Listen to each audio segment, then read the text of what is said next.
on the line we have Carl and Kenya Stevens, CEOs of the JujuMama Love Academy, and they're back on the African History Network show. Okay, Carl and Kenya, how y'all doing tonight? We're good. How are you, Michael, in Detroit? The African History Network show. Awesome, yes. Okay, thank you. Well, I'm great, and we know that I already told the people this segment is for adults only. So, yes. You have your Tantra Sacred Sexuality live demo coming up this Saturday, the winter solstice, December 21st, 10 p.m. Eastern Standard Time.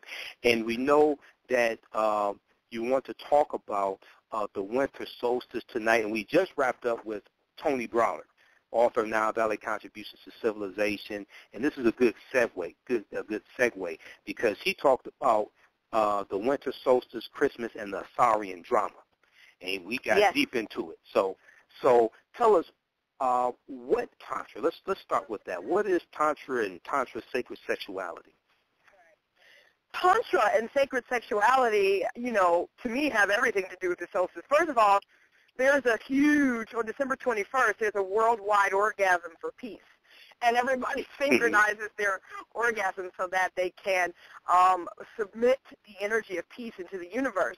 But the whole thing about the solstice and the return of the light, the return of the sun, is a very important, it's a spiritual event happening in the cosmos. And so we are celebrating, of course, with Tantra and sacred sensuality. Tantra is the study of how to make sensuality and sex more connected, more loving, and more spiritually oriented, such that you get it out of the Christian understanding or the Islamic understanding that it is negative or separate from spirituality. So it's a very important topic, especially for African Americans who, have been dealing with issues of sexual shame and guilt for some centuries. Absolutely. It is historical, coming from a slavery perspective, and then we also deal with a lot of people of African descent who are wrapped up in Christianity, and they're dealing with negative connotations and myths about sex and sexuality coming from a religious perspective. And we don't know how the sexuality and sex were looked upon in traditional African societies. And we're dealing with other people's baggage and misunderstanding, things of this nature. So this is why, something like this is important, and why we have to correct this misinformation. Absolutely. Yep. So tell people what's taking place this Saturday with the live web demo that you're doing. Well, this Saturday we are having a live retreat for, people to come to in Asheville. So for those who cannot make it, streaming an event Saturday night so you can see what sacred sexuality looks like. A lot of people talk about it, and they have theories about it, and they think it's an Indian art. It is not. It is an African art. And what it is we're going to demonstrate that art form on Saturday nights. You can see it on the video, and it's streaming live, so you can actually ask us questions, stop us, and say, what is this? How do you do that? And we will answer those questions. But the real essence of this is so that you individuals can take this form of sensuality into your own bedroom and use it for the solstice, use it to energize your solstice objectives and your solstice spirituality. A lot of people are having sex, everyone is having sex, but what level of sex are you having? Are you on a basic level where it's a physicality, or are you taking it up to the spiritual level? That's what we're going to essentially support you in for this Saturday. Well, now, when you take it to the spirit, when you take sex to the spiritual level, because a lot of people don't associate sex with spirituality, but that's coming from a Western European thought process, usually coming from some type of religious, Christian doctrine, or whether it's Catholic or one of the Protestant doctrines. When you talk about associating sex with spirituality. What is the connection between the sexual experience? Let's not call it an act, so to speak, but the sexual experience. What's the connection between that and spirituality? Well, the connection is simply the chakras. You know, when you're talking about sex, you're talking about the root chakra, and that chakra is red, and it connects you to earth. It grounds you. It connects you to physical things. It connects you to money and resources and having the food and shelter that you need. The root chakra is about protection, security. So that is, you know, the sexual piece starts in the root chakra. What makes it spiritual is when you take it up from the root chakra, energize the root, and take it up to each of the 7 chakras all the way up to the crown. You know, when you can take the energy up there while you are inside of the act of sex. And that is a skill. It's like Taekwondo or Karate or Aikido. You have to practice. It is a practice. You understand? And most people learn their sexual skills from pornography. Your parents didn't have sex in front of you to show you how to have sex. You know, you learn it from pornography where they don't have a spiritual focus. So what we're doing is showing you sex, live sex, with the spiritual focus so you can see what that looks like. Mm-hmm. And you know, today I do a lot of reading every day, and there was just recently I read an article that about I think it's about 52% of the internet traffic is to adult websites, porn websites, things of this nature. But there's a growing number of women. One study came out of the UK. I don't remember the exact numbers, but there's a growing number of women who are watching adult movies, pornography. Some call them pornography, and you have companies that are making adult movies. They're produced and directed by women for women. And they're different than just the regular porno movies that are made for men by men. But you have more and more women engaging in the consumption of pornography, and our youth, teenagers, what have you, they're exposed to it because most of them have smartphones, and they can go on their smartphones and watch it at different websites. So a lot of people are getting a false perspective or a false concept of what sex is, and they're learning from pornography, and they think they're learning this is how you do it. And if you talk to some adult film stars, and I've talked to some of them, they'll tell you that what you see in the movies is not real. Okay, but exactly. The people don't know this. The people who are watching it don't know this. So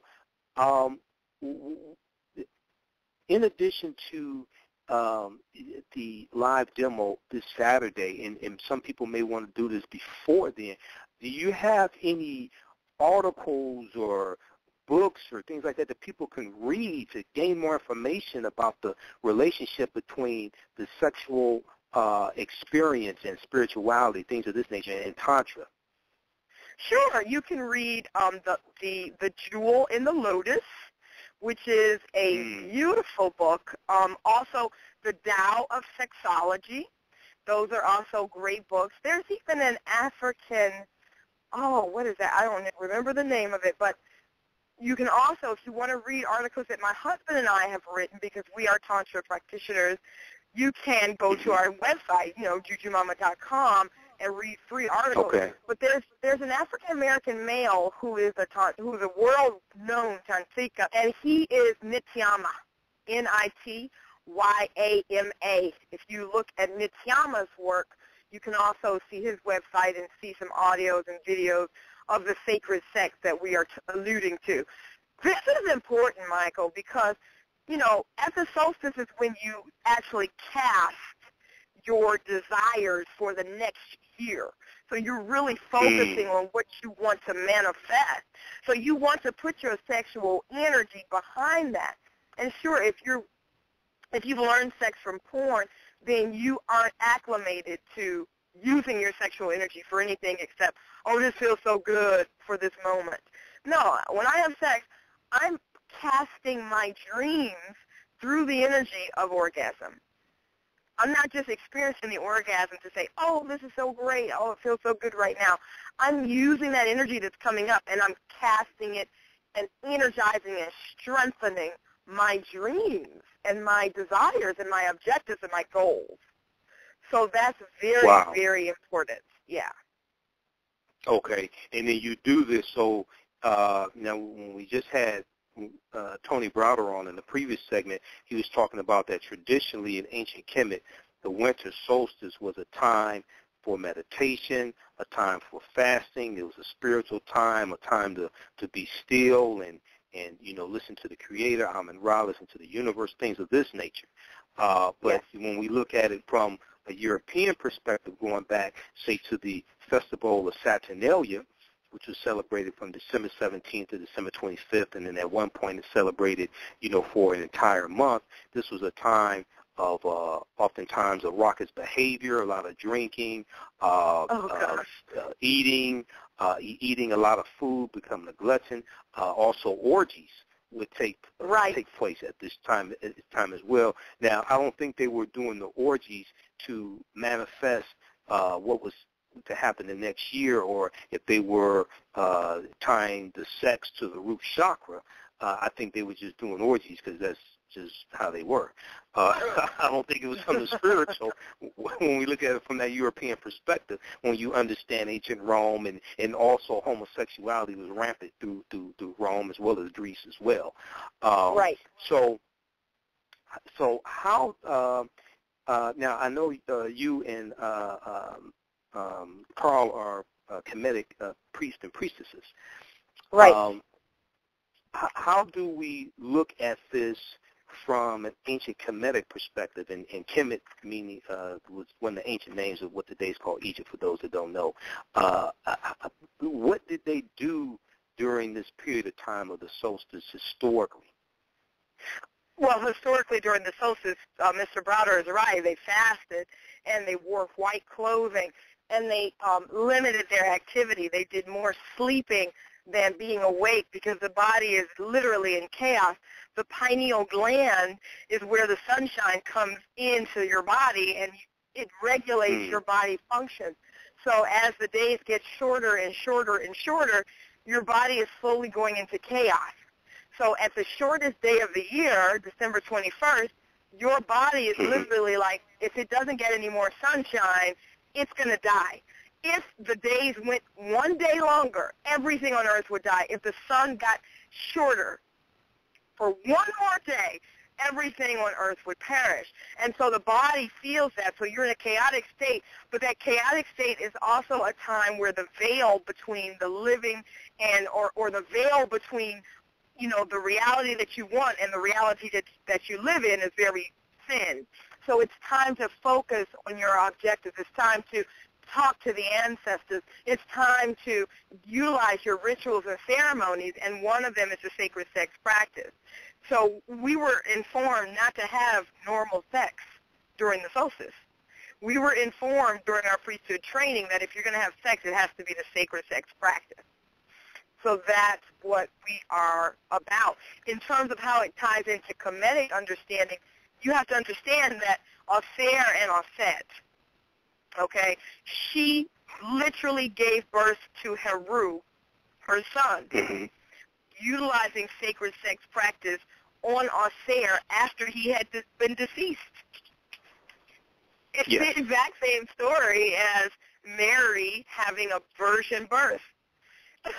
Correct. It's the same exact story. And, when that son was born, that's when the son represented Heru, which represents your will being born, your will being born. So you want to use the sacred sex practice to impregnate yourself with your will so that you can birth your will. What will you have on this planet? How much career success? How much success as a partner? How much success do you want? That is what it means to get pregnant with your will. A woman, while she's having sex, should be getting pregnant with that man's will or with her own will. So that's the purpose of the sacred sex practice and how it ties into Kemetic understanding and to the solstice. So you're using that energy to bring something into fruition, something that you want, your dreams, your desires. You're using that energy to manifest something as opposed to just using that energy to achieve an orgasm. Exactly. The orgasm is not the point. Yeah. Right. Okay. Okay. Good. Good. It could be a good exclamation mark, but it's not the reason why you have sex. Okay. No. Okay. Excellent. All right. If you have a question or comment for Kenya in the last few minutes we have in this segment, give us a call. Area code 914-338-1375. Press the number 1 key to put you in queue so we can bring you on the air. 914-338-1375. And you can go to our website, TheAfricanHistoryNetwork.com. We have a link on our website. We have the information for the Tantra demonstration for this Saturday, December 21st. So you'll see a picture of Carl and Kenya, and it has a caption there about the Tantra. Click on the link there, and you can sign up for the live web demo this Saturday, 10 p.m. Eastern Standard Time. It's going to take place for about an hour. So you want it's for adults only, and you can watch it either by yourself or with, your significant other, what have you. So definitely participate in this and take notes also, because there's going to be a lot of learning as well. Let's see. It looks like we have a call in the 214 area code. Let's get them in quickly. Caller in the 214. Tell us your name, where you're calling from. Yes, sir. I'm sorry. Tell you what? Call in the 214 area code. Do you have a question or comment, or are you just listening? No. I have a question. How are you? Go ahead. Greetings. All right. What's your name? My name is Sister Dion. I have a question. What if you're single? Okay, go ahead. What if you're single? What if you're a single What woman? if you're single regarding what? She's saying she doesn't have a sex partner because she is single. Can she still practice the art of Tantra? Is that what you're saying, young lady? Oh, okay. Yes, ma'am. Yes, ma'am. That's correct. Oh. Okay. Yes, it's very important that you do. I mean, you can practice as a single to actually manifest a partner. So, for instance, if you watch the web demo on Saturday night, you can actually, everyone who watches the demo will go into orgasm. You will, if you lie there, you can feel the energy of my husband working on me. And when you are by yourself and having pleasurable moments by yourself, you can still send that energy to your objective. So you don't necessarily have to have a partner to make your sex practice sacred. You understand what I mean? Yes, ma'am. Okay. Good and enough. It's very important. Okay.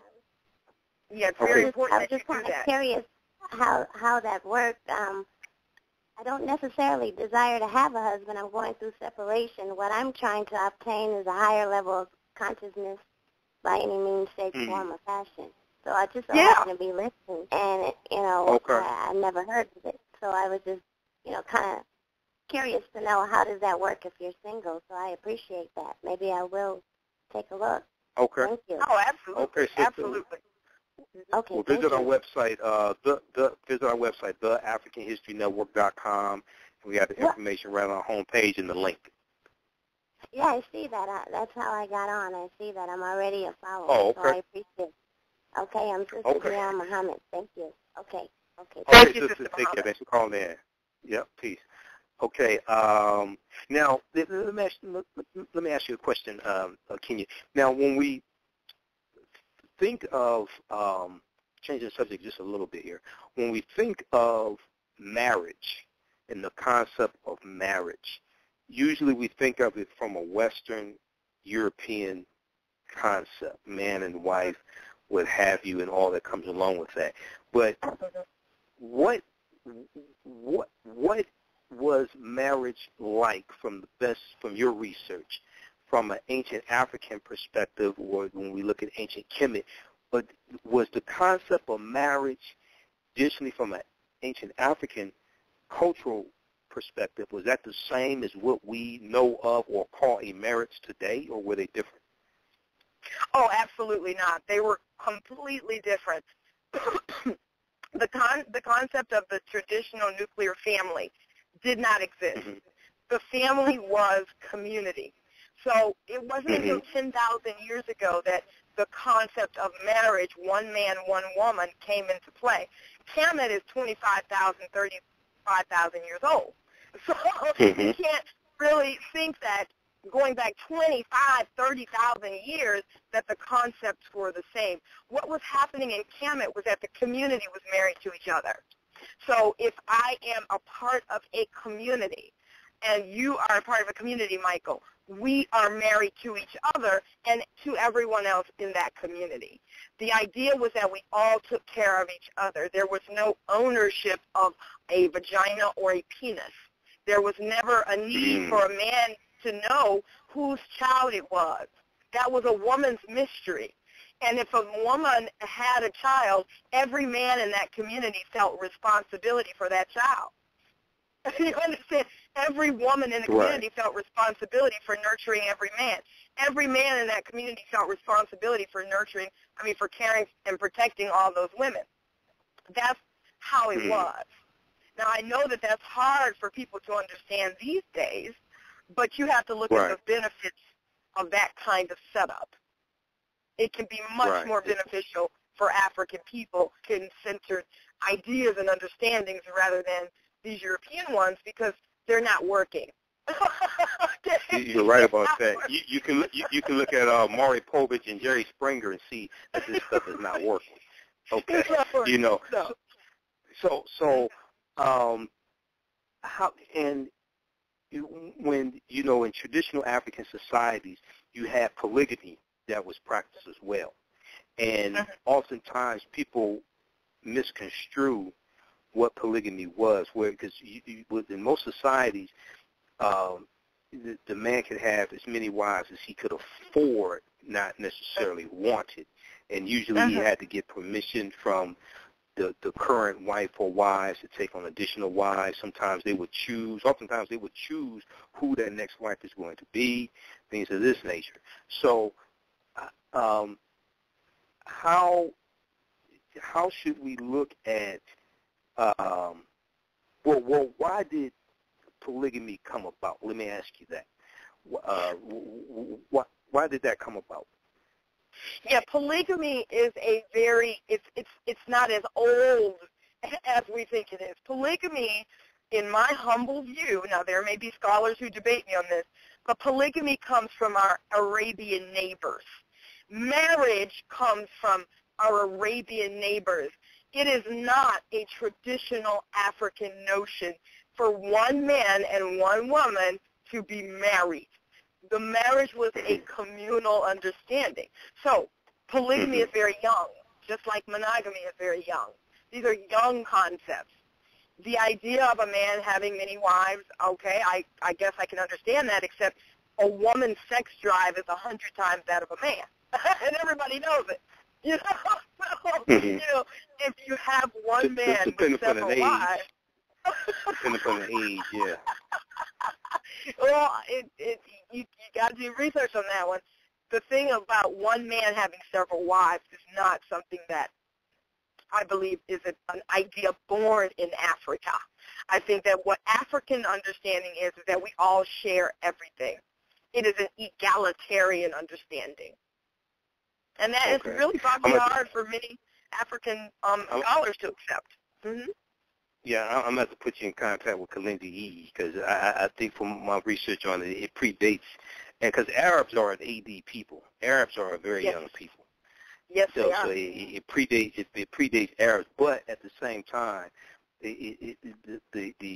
from my understanding, it was African women that created the polygamy, because in many societies you had more women than men, and in traditional African society, one of the most important things you could be was a mother, to bring in the next generation, things like this. So if you have women if you have more women than men, then you're going to have some women who are left out. okay? But in societies where you had more men than women, then some of those societies, they practice polyandry, where the woman had more than one husband. But but usually even nature sets it up where there are more women than men. Even in the U.S., you have it's like 51% women, 49% men.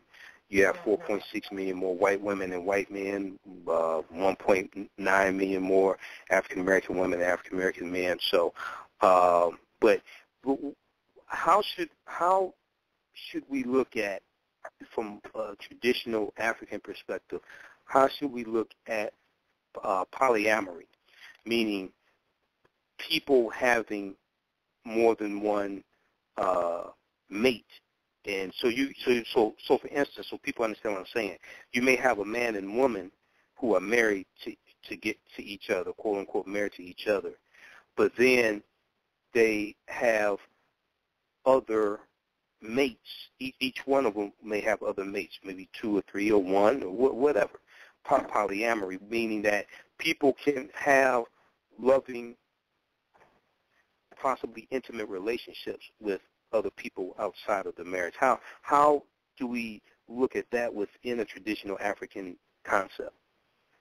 Well, again, we have to understand that marriage itself is not a traditional African concept.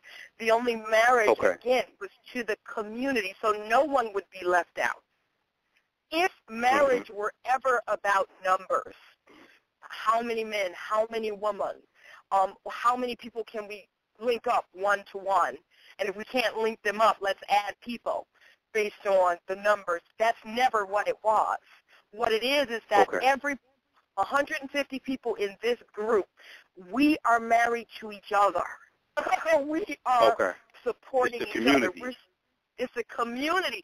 You see, what you're doing is you're superimposing the idea of the nuclear family over top of a culture that did not have the idea of a nuclear family. There was no word for father. There was uncle. Okay. And that's what I'm saying, is that we have lost that.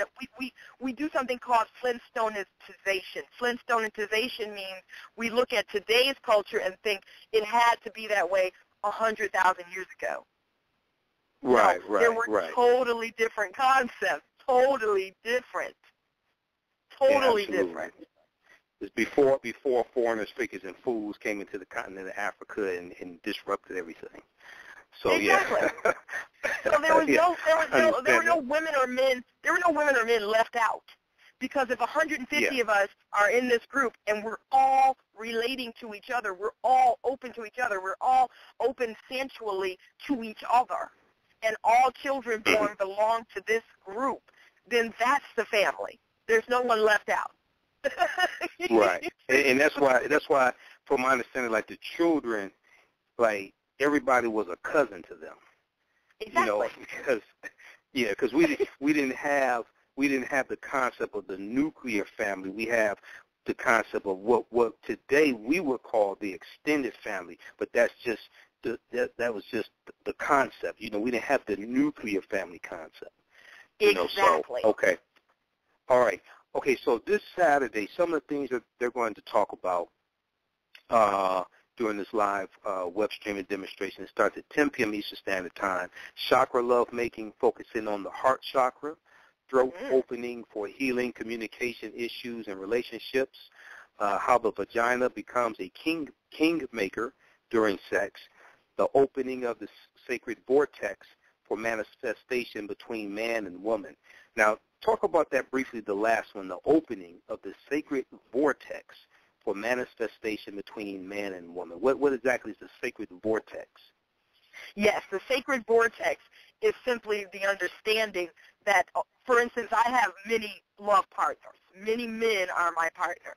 So any of them that I'm with, male partners. Male partners, male lovers. For what? Husbands. Okay. Oh, okay. I know you talked about that before. I didn't know you had many. I have many. I thought you had like 2 or 3. What do you call many? I would say way more than 2 or 3. But the idea of the vortex is with each of those persons, if I'm with them personally, I become a vortex with them, and I am the feminine and they are the masculine. So that man is in masculine, I am in feminine, he is giving, I am receiving. We become a battery. I am the magnetic, he is the electro. So you've heard of the electromagnetic energy. The electromagnetic is what, conducts so that we can have light bulbs. So what we do is we become a vortex of power together during that sensual act, and we're going to show you guys how to do that, how to become a vortex of power with your partner so y'all can have anything you want.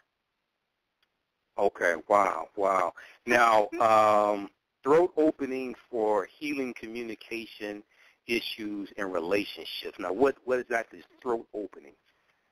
Well, sometimes a woman won't talk about what's going on with her. Sometimes a man, all the women complain that he's lying, he's not telling the truth. And those are just throat chakra issues with being authentic and speaking with your authentic voice. So we're going to show you how to use sexual energy to open up the throat chakra so you can stop yelling at your partner and actually just work on their throat chakra so that they will talk and they will be honest. And they will be authentic. Problem solved. Okay. Now, how do we relate it? Because I was just watching last night. I was watching the movie Think Like a Man. Okay, and I've been watching that. I've been watching that a lot in the past couple of weeks. But there's an old saying that like the worst thing a woman can say to you is we need to talk. So how do we, as men, look at this and put this into a proper context when we're talking about getting the woman to talk more? Because a lot of men, heaven to them may be silence. So how do we put this into the proper context? Well, yes, a lot of women try to get the men to talk more by talking. And that's not going to make him talk more. That's going to make him talk less. If you look at it based on every action I do causes an equal and opposite reaction. So if I stop talking, if I stop being the dominant talker in the relationship, then he's going to start. That's key number one. Key number two is you have to work on his throat chakra. You have to open up his throat chakra. And that takes a powerful woman who has training. And that's the type of training that I deliver. It becomes easy. It's easy once you really know how to do it. You can open up any man to talk. And, with those two principles, you can do it. Wow. Okay, so now I'm looking at the link you created for me because it says Saturday, December 22nd, but Saturday is actually December 21st. So it's Saturday, December 21st, correct? Okay. It's the 21st. Saturday, everybody, Saturday, December 21st, which is the date of the winter solstice. We know the winter solstice hits 12 p.m. this Saturday. You can go to our website, TheAfricanHistoryNetwork.com, and scroll down. You'll see the picture of Carl in Kenya. You see the information about the Tantra live demo, and click on the link. It gives you more information. You can sign up for it. And what should they bring to the live web demo? It's just something they should have with them. Do they need water? Do they need anything with them when they participate in this live class? Sure, they can set up their computer right by their bed. They can lay down in their bed with their partner or alone and just be ready to take in the energy. You may want to wear white clothing. We always wear white clothing when we do the Tantra demos, and it's really helpful. You're right about that. It's helpful in clearing out your energy space so you can make this a sacred experience. Okay, excellent. So it's going down this Saturday, and I think you're the only person I've interviewed who I've seen naked before too. So, I love it. Just on your live Tantra demos, you're the only person I've interviewed who I've seen naked. So that's pretty interesting. Okay, I love it because that whole naked thing is really deep for African American women. It's like we used to be naked. We used to be okay with that. So I really like to be naked when we do the presentation because it reminds us that it's okay. Your body is sacred. Your body is beautiful. Your body is goddess. Right. And that's okay, you know. Right. Well, a lot of a lot of sisters don't feel comfortable unless they have Spanx on. So and the woman who created Spanx is I think she's a billionaire now. Let me tell you something. I was September 7th. I did a lecture in Washington D.C. right with Brother Kaba Kamene, Booker T. Coleman. So I was leaving from Metro Airport here in Detroit, and they have a Spanx shop at Metro Airport in Detroit. I've never seen it before. I'm like, oh my God, I do not. I could not believe it. They have a Spanx shop. I said, oh, it is. So hey, but tell people how they can get in contact with you if they want to maybe bring you in for a lecture or a consultation or something like that. How can they get in contact with you? Sure. I'm JujuMama, JujuMama on Twitter. You can Google JujuMama. You can send mail to mail@JujuMama.com. You can go to JujuMama.com and contact us page. You can find JujuMama on Facebook. We're everywhere. So we're easy to contact. On Twitter also. Twitter also. Absolutely. Yeah. Absolutely. Instagram, too. Okay, well, Instagram. Okay, well, we're going to have you back on soon, and we got to get out of here. So I'll be logged in. My girlfriend and I will be logged in Saturday night, okay, Kenya? Fantastic. Thank you, Michael. This is fun. No problem, sister. We'll have you back on soon. Okay, peace. Hotel. Have a good night. Bye-bye. Okay, yep. Okay, look, we're going to stop live streaming in 40 seconds, 30 seconds. Call in now. Listen to the rest of the show live. 914-338-1375. 914-338-1375. Be sure to visit our website, TheAfricanHistoryNetwork.com. TheAfricanHistoryNetwork.com. Also, with our current promotion, spend $100 or more, get 40% off your entire order, and spend $50 or more, get 25% off your entire order. That's for a very limited time only. We'll be back in a few minutes. Hello, African History Network family. This is Michael Imhotep, host of the African History Network show. I want to let you know that 2 of my new lectures are available now. Great African Women in History, The Mothers of Civilization, Part 1 and Part 2. Part 1 was recorded June 22nd and June 23rd of 2013 in Raleigh, North Carolina at the North Carolina Natural Hair Care Expo. I deal with some well-known and some not-so-well-known African women in our history, including Queen Nzinga, Ma'at, who was the personification of truth, justice, righteousness, balance, harmony, order, and reciprocity. Dr. Patricia Bath, Angela Davis, Auset, or Isis, the mother of Heru, and part of the first holy trinity of Asar, Auset, and Heru. Queen Charlotte Sophia, Assata Shakur, Madam C.J. Walker, Queen T, Henrietta Lacks, and more. This is a fantastic presentation. Part 1 is item number 703 at TheAfricanHistoryNetwork.com, TheAfricanHistoryNetwork.com, and Part 2 is available, which was recorded in Detroit July 27th. It's 4.5 hours. It's item number 704. In Part 2, I deal with some more great African women in history, as well as dealing with economic empowerment and the fallout to the George Zimmerman verdict. So be sure to get your copies today. Visit TheAfricanHistoryNetwork.com, TheAfricanHistoryNetwork.com. You can also give us a call with any questions at 313-462-0003, 313-462-0003. Mod Hotep, and remember, right knowledge corrects wrong behavior. Has your 401k turned into a 201k? Are you getting double-digit returns on your investments? Or are you stuck with getting 1 to 3% in the bank while the bank turns around and gets double-digit returns on your money? Would you like to know how you can get a minimum guaranteed 10 to 15% rate of return on your investments by using those often unused IRS tax strategies? G&G Associates Tax and Financial Consulting Services is a black-owned business focused on easing our clients' mind on their tax and financial matters. We focus on educating and increasing our clients' tax and financial IQ by showing them how to make their money work hard for them instead of them working hard for their money. Visit our website at www.gngassociates.net and sign up for a free tax and financial e-newsletter on our homepage. And contact us for a free 1-hour tax and financial consultation, a $200 value. We service clients anywhere in the world. Again, that website is www.gngassociates.net, or you can call and set up your free consultation at 877-220-8333. Hotep. Peace and blessings.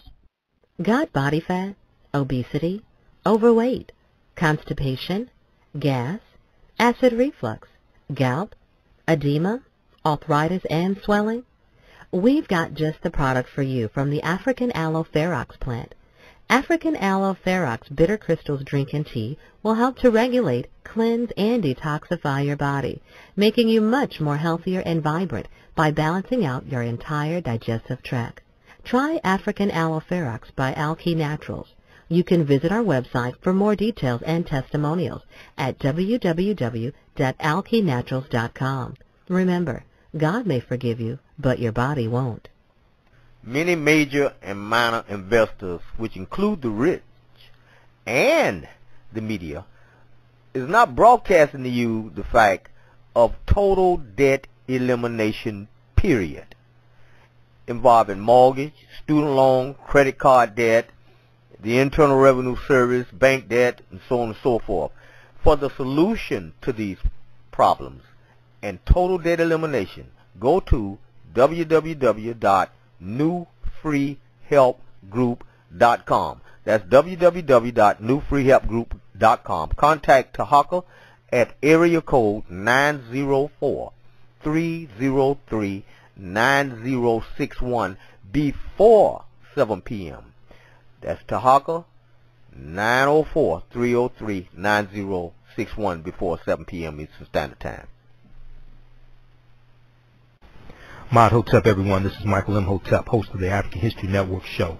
I want to let you know Saturday, December 21st, in Detroit, Michigan, I'll be doing a fantastic presentation that you do not want to miss. It's entitled, Should African Americans Celebrate European Holidays? The History of Christmas, Thanksgiving, and Easter. This will be a presentation and discussion. It will take place from 2 p.m. to 7 p.m. at the new 5E Gallery, located at 4605 Cass Avenue in Detroit, Michigan, located right at the corner of Cass and Forest Street. You want to enter in the Forest entrance and come right in the red door. It's right behind the Unitarian Universalist Church. This is a free event. Donations will be accepted.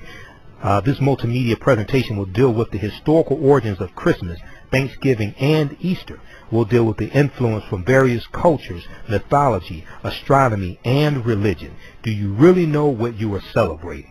Some of the topics we'll deal with is why is Christmas celebrated on December 25th? Where do the symbols of Christmas come from? The origins of Santa Claus, and much, much more. For more information, give us a call, 313-462-0003, 313-462-0003, or visit our website, TheAfricanHistoryNetwork.com, TheAfricanHistoryNetwork.com. This is a free event. Donations will be accepted. I'll have DVDs on sale. And also, check out on our website, TheAfricanHistoryNetwork.com, item number 743, which is the presentation I did on the history of Christmas in December of 2012. Remember, right knowledge corrects wrong behavior. Imhotep. We hope to see you there. Okay, on the line we have Crystal, and I want to get her in. She's been holding patiently. Okay, Crystal, you have a comment? Go ahead. Crystal in the 301, are you there? Yeah, can you hear me? Yeah, Crystal, go ahead. In the Gavisburg, Maryland. Sorry about that. I was trying to get you in before okay. we had Kenya on. But go ahead. Yeah, I just wanted to say that I came across Brother a teacher by the name of Kwesi the other day on YouTube, and they do an Egypt tour every year.